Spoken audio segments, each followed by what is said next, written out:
Welcome to ClusterCast, going it alone together. I'm Kevin, founder of the Cluster co-working and event space in Summertown, mostly winging it with enthusiasm, questionable choices and industrial strength imposter syndrome. After starting my business solo, the advice of other going it alone entrepreneurs kept me sane, so I'm chatting to Oxford's indie business heroes. It's cheaper than therapy and far more fun. Join me as we trade stories, compare battle scars and revel in the joyful chaos of building something from nothing, together, even when we pretend we're doing it alone.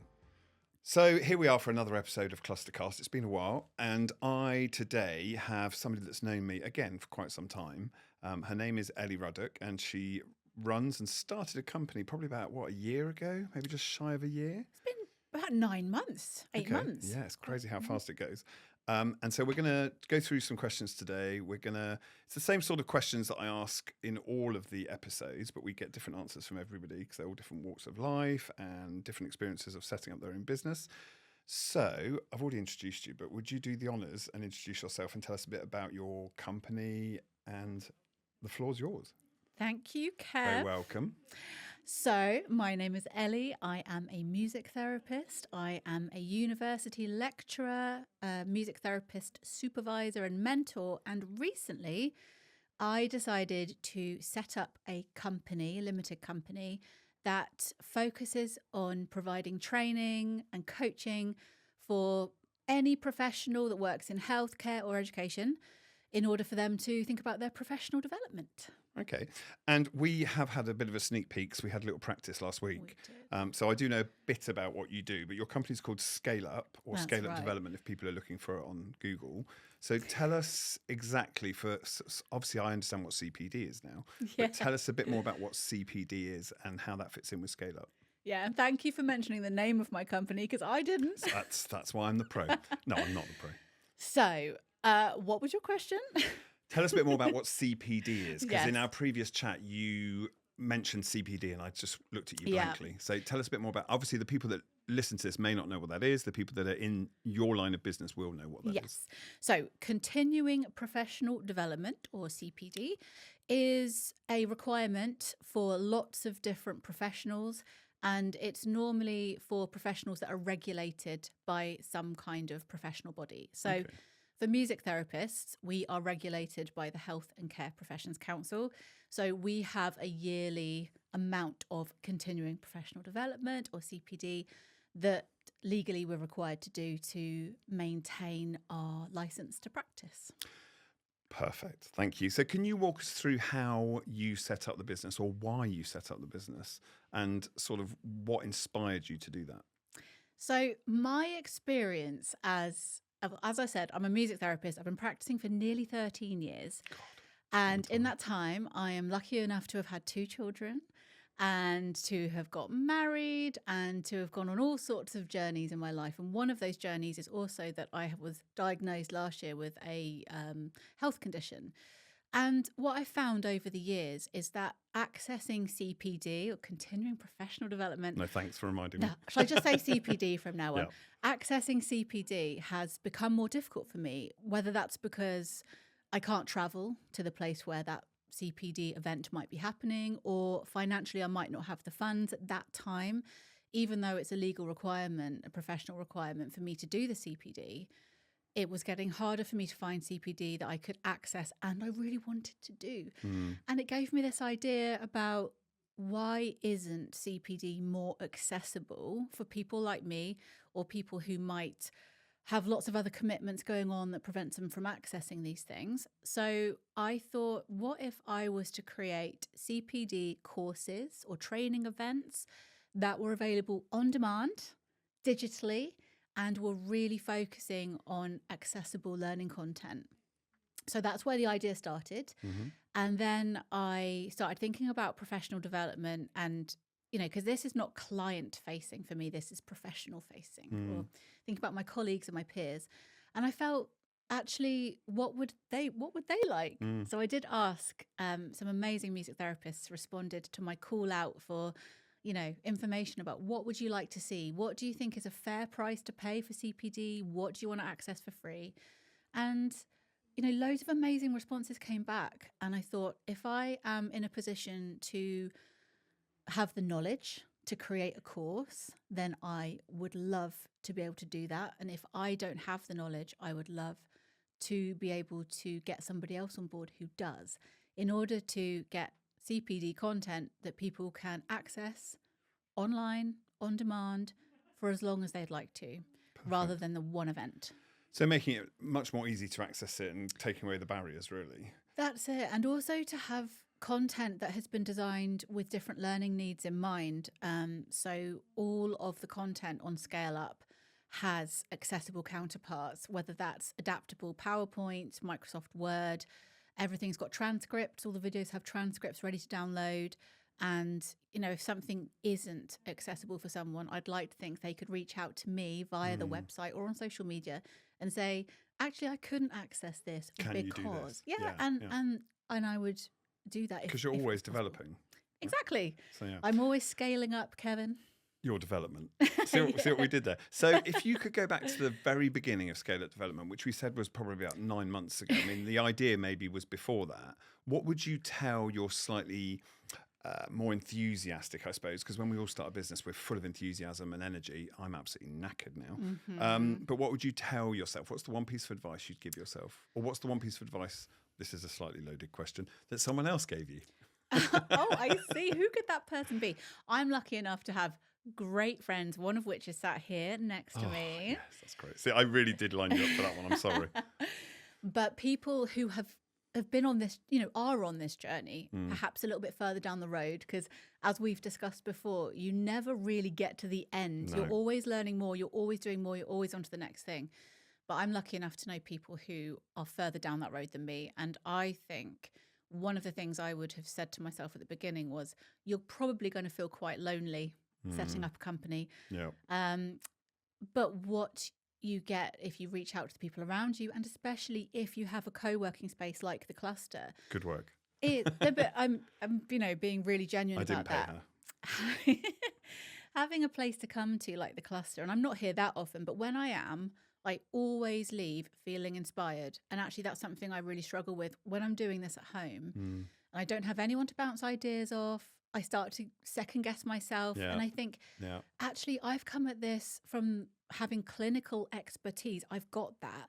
I haven't got any business knowledge, and I've had to learn all of that from scratch. And that has felt really lonely. But reaching out to people around me who know what that's like and have knowledge and a space to come, that's re-energized me. When I felt lonely. And we've heard that a lot from other people, that actually starting up is quite lonely. Actually, if you don't find the right space, it may not be the Cluster, but if you don't find the right space or the right group of people, you do feel isolated and you do get into your own head. So actually, that's a really neat piece of advice, to tell people to go out and find somebody, whether it's online if you can't get there, whether it's a Facebook group, whether it's a support group, whatever it might be, or a startup huddle or something like that. Yeah, and if it's not even in the same sector as you, like, I don't know anybody else that's set up a business that offers professional development and coaching and training. I don't necessarily know anyone in my area that's doing that, but I do know lots of people who've got a passion, who've got knowledge and want to do something with it. Yeah. And I think, you don't have to find somebody in the same sector as you. I just think someone who knows how to register with HMRC. Oh. How to deal Those with all letters this, make me feel a bit sick. the brown envelopes, Yeah. the company's house stuff that comes through. The first time this is the first time I'm seeing anything like this. Yeah. And I've never done it before, but everyone around me that's doing the same thing as me has. It's all right. I got my capital gains letter the other day. I started crying. I don't know what that is, and I will come to you. No, you won't. I went to somebody else. I found my own team of people. So what does a really good day look like in Scale Up Development? And what does equally on the flip side of that? I know it's early days, but what might a more difficult, challenging day look like? Okay, well, I'm coming to you at the moment from a really challenging period within Scale Up, which is that I'm currently returning to work after a medical procedure. And I had to take some time off. And then coming back to work, I'm having to really carefully manage my return to work and like my medical needs and my energy needs, which means that if I have got a busy week of clinical work and teaching work at the university, I may not have even an hour to sit down and do anything with Scale Up. And that's the period I'm currently in. So a bad day, challenging day, looks like I know there's emails waiting for me, or there's a long list of things I've got to do and there's no way to make progress. So it's that feeling of like a block. Yeah. A good day would be what I'm planning to do after the Easter holidays is to be able to really sit down and strategize the social media side of Scale Up, which is how I hope to connect with people and tell them that these courses are out there. So it's about, for me, a good day is having protected time to work on things, and that is just not guaranteed. Yeah, it really isn't, is it? But you can try and put that time aside, understanding that everything comes in the way. Yeah, no, that's true. I mean, if you come here, we can just shut the door and tell everybody to go away. And then I get a call from the school and have to go and collect my child. So, you know, it's again, it's that very real world, like balancing all of the demands, because no professional just exists in a bubble, do they? We all have lives, we all have commitments, we all have issues we're trying to manage. And what I hope is that Scale Up provides at least something that's really exciting and something that's accessible for people when they just have that moment. Yeah, exactly. And they can just find it. Yeah. And I've paid for this course and I can access it as many times as I want, or I'm just going to go over that course that I did last time. So you can just dip in and out of it, and there's no pressure on time, really. There's no pressure on time. Yeah. Obviously, at some point, you have to complete it in order to get your CPD certificate, and also to complete the course and get your learning. But it's, it's something that should be able to match the person's needs. And that's what's really important to me, is that this is something that's truly accessible on so many levels. Yeah. So I really like the idea of mapping out time, because I have to admit I'm really bad at timekeeping, as well we know. And he says, frantically looking for the clock. And I like the idea at the start of the day, just saying, right, this is the time that I'm going to do my social media. This is the time. And we all know that everything does just throw itself in, and you lose that time. So on that, this is a bit of a U-turn, but what's the strangest? Because when I'm running out of time, I tend to Google any old thing just to get an answer, or chat GPT it. So what's the strangest or most random thing you've Googled while starting or building your business? Oh, that's such a great question. Thank you. I came up with it myself. I think I've had to learn how to use a lot of new technology. Yeah. So like I had to learn how to enable YouTube captions. What's YouTube? No, I'm kidding. What's YouTube? So part of making everything accessible for me is making sure that captions can be turned on and off, that they're auto-generated by YouTube, that there is a transcript from that auto-generation to download and then up. So I'd say probably my endless Googling, how do I turn on captions on YouTube? I mean, honestly, my Google search history is just how. I know, you just put that word and then just read everything that comes up. And it's never any of those. Yeah, no, thank goodness. So basically just ask questions and get the answers. It's all questions, and it's using, I mean, obviously Google now has their AI, overview of all the responses, and it's so useful. It is. I'm trying to really use what's on offer to help me manage my time, because same as you, my time goes all over the place. But being able to find the right search term and get a quick answer can be, Yeah, I'm with you on that, because I was trying to do some captions this morning. Could I do them? Could I? Hell. So everyone allegedly has a ritual or something they do on a daily basis. I don't. It's mostly just eating biscuits and drinking far too much coffee, and apparently going outside and standing in my bare feet on the lawn. What do you mean apparently? Well, because I do it and I don't do it regularly. I should do it regularly. No, I haven't committed. We all know I'm not great at commitment. So do you have a ritual every day that you do that keeps you grounded, keeps you sane, keeps you focused on what is going to be, quite frankly, you're being pulled in every direction? So do you have something that you do every day? 100%, and it's movement. So I walk or I run every single day for at least half an hour. And part of that is having my feet on the ground. Literally, it grounds me, literally. And that is rain or shine. You can ask any of my friends. I'm out there, whatever the weather, whatever time of year, unless it's really icy and I'm going to fall over, I'm out there. That's quite dangerous, Quite dangerous. So it is, for me, it's being able to move. And that's also how I process information and how I think things through and how I recall information that I need. And, so it's actually part of me being able to come up with ideas for Scale Up and remembering what I've got to do.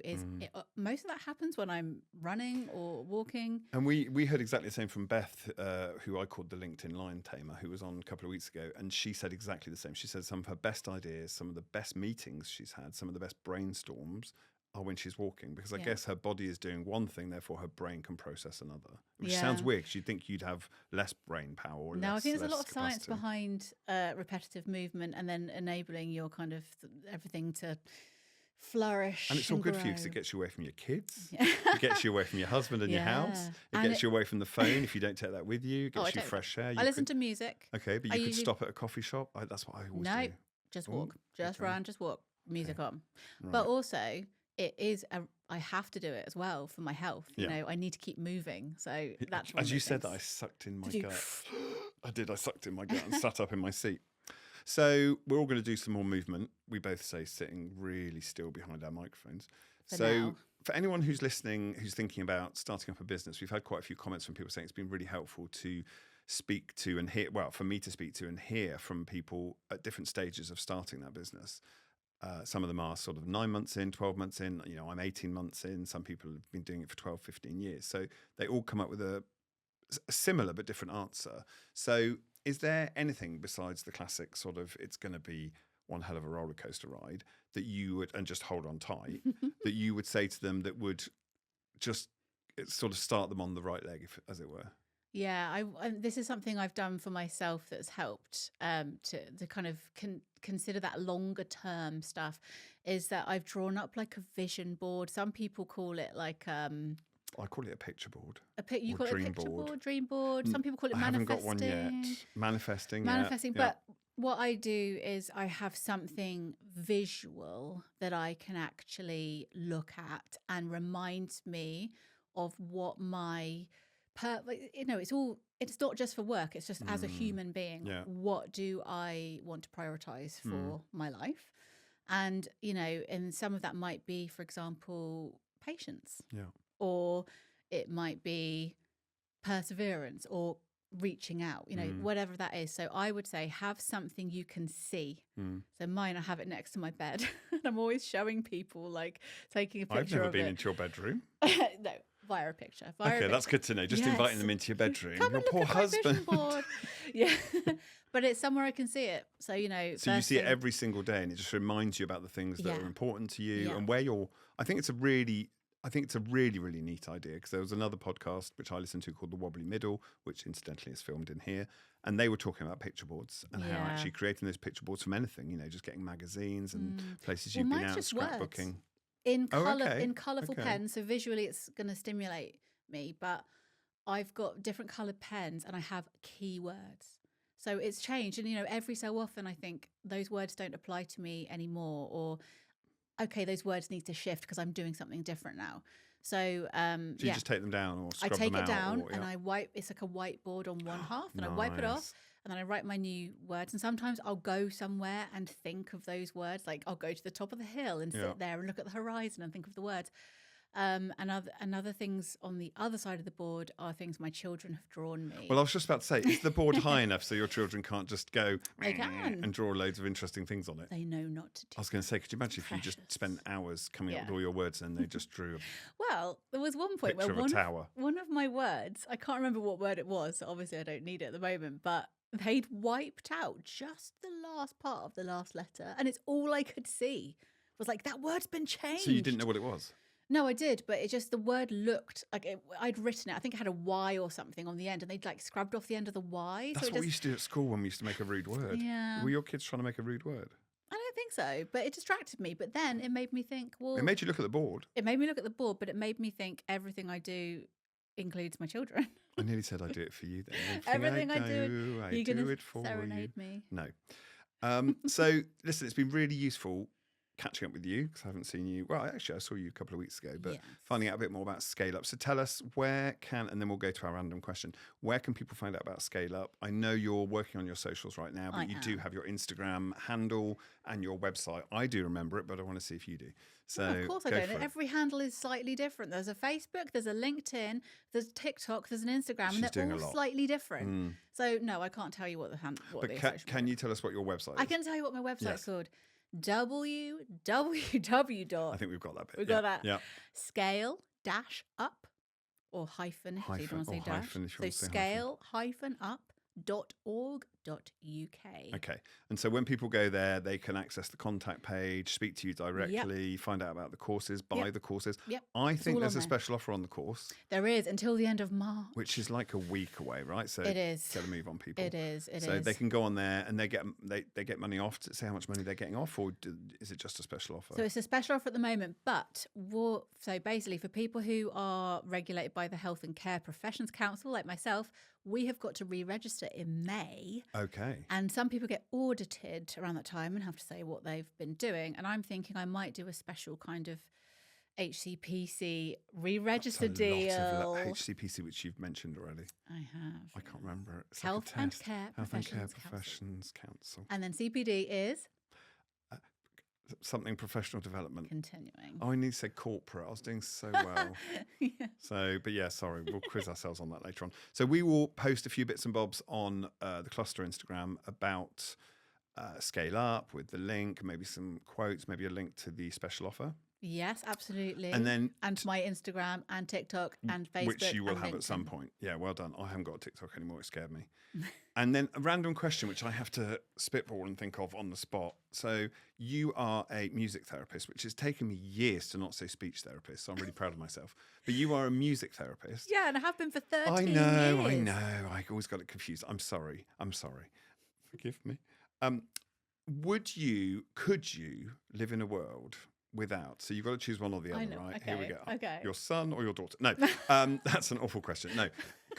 Would you live without music or would you live without speech?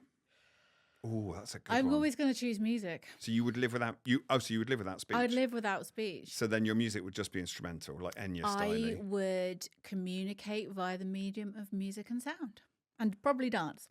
Oh, I can't dance. No. I can't dance, but interpretive dance. I would have to, We're so adding a clip to the end of this podcast where you do a little interpretive dance. I can't dance. Okay, so always music. Always music every time, because I think it gives us so much and it means something so unique to every single person. Everyone's got a different relationship with music. And, it's something we can all connect through. And also, wouldn't it be amazing to not hear certain people? Imagine like if they could play certain pieces of music, famous people, certain presidents. Wouldn't it be amazing if all you could play was some Enya music whilst they were doing their State of the Nation speech? Anyway, we weren't getting political. I'm sorry. We're not doing that. No, sorry.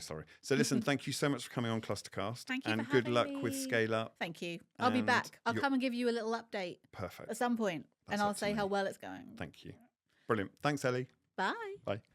Thanks for listening to ClusterCast. If you've enjoyed today's dose of entrepreneurial honesty and mild chaos, do stick around for more. You can find the podcast wherever you get your podcasts, watch the episodes on our YouTube channel, or pop over to clusteroxford.co.uk for the full Cluster experience.